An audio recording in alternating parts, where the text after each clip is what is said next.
When legal aid is required, what you need most is someone you can trust, as we find out in this next story. It's a common perception that estate plans or wills are exclusively for the wealthy. If you own any assets at all, or have loved ones who depend on you, you need an estate plan.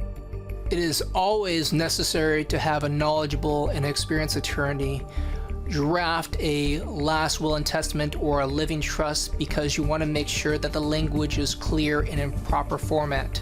I witness a trust being provided to me after the person dies. It's vague, it's ambiguous, it doesn't have all the requirements, it's not a valid will or it's not a valid trust. And that's going to require that individual to file a petition with the court, and it's going to require court supervision. If they had an attorney look it over in the first place to make sure that it was proper, then they could prevent all this from happening in the future. One of the reasons why I developed a little bit more passion in this specific area of law is because I found that a lot of family members, instead of coming into some type of communion or gathering to celebrate the passing of a loved one, instead they were so focused on controlling the assets of that person's estate, and they were fighting tooth and nail over that deceased individual's real property or their several bank accounts which holds a lot of different funds. It was impossible to have the families come together, but I thought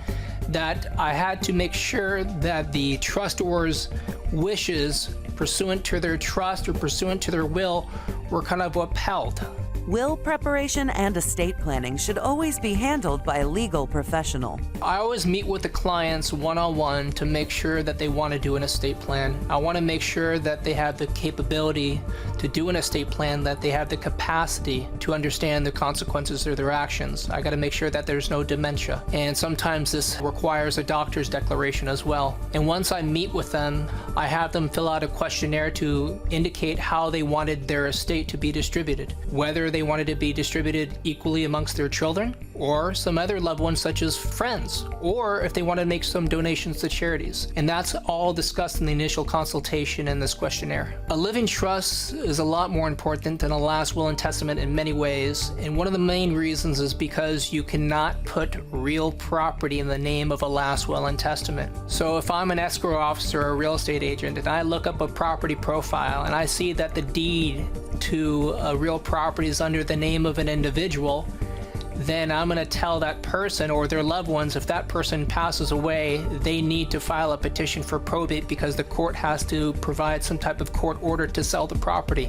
But if the property is in the name of a living trust, the escrow officer will ask for the copy of the trust to show that there is a successor trustee after the passing of that person who could administer the trust. And if it's clear in the right language, that person can manage the real property without court intervention after that person passes away. Having an experienced litigator on your side will help minimize potential conflicts when you are no longer able to act as a moderating force. Typically, if someone dies without a will or trust, their loved ones, whether there's their children or their spouse, has to file a petition for probate with the Superior Court. And if there is a will or a trust, then it's going to depend on whether there is a will or trust to be administered with the court. Typically, if there is a living trust, it does not require court intervention. But if there is a last will and testament, the person can file a petition for letters testamentary, where they're going to be petitioning for the court to administer the terms of the will, which means that the court is going to make sure that the personal representatives administers the estate pursuant to the terms of that person's will.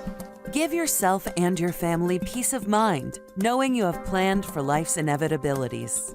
I want to express the importance of meeting with an attorney to have your estate plan. You never know what's going to happen to you, regardless of your age, regardless of your demographics. Anything can happen anywhere. I've had friends pass away in their 30s. If you don't have your estate plan, you're not going to be protecting your estate.